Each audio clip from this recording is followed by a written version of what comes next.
सातारा सांगली स्थानिक स्वराज्य संस्था मतदारसंघाच्या विधान परिषद निवडणुकीत महायुतीचे उमेदवार धैर्यशील कदम यांना विविध स्तरातून वाढता पाठिंबा मिळत असून त्यांच्या उमेदवारीची जोरदार चर्चा राजकीय वर्तुळात सुरू आहे।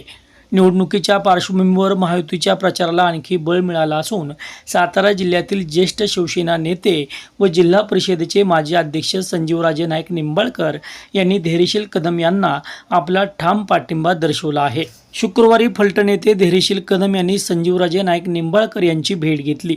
यावेळी झालेल्या चर्चेत विधान परिषद निवडणुकीतील विविध घडामोडींवर सविस्तर चर्चा विचारविनिमय करण्यात आला।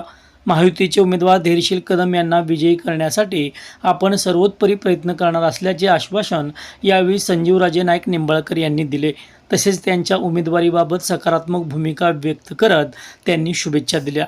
या भेटीमुळे सातारा जिल्ह्यात महायुतीची ताकद आणखी मजबूत झाल्याची चर्चा राजकीय वर्तुळात सुरू झाली आहे।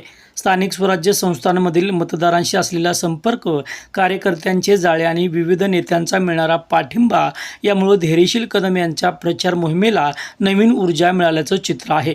यावेळी चिन्मय कुलकर्णी, जयकुमार शिंदे तसेच यशवर्धन कदम उपस्थित होते। सातारा आणि सांगली या दोन्ही जिल्ह्यातील महायुतीच्या प्रमुख नेत्यांचा वाढता पाठिंबा, कार्यकर्त्यांचा उत्साह आणि स्थानिक स्वराज्य संस्थांमधील सकारात्मक वातावरण यामुळे धैर्यशील कदम यांच्या विजयाची शक्यता अधिक बळकट होत आहे।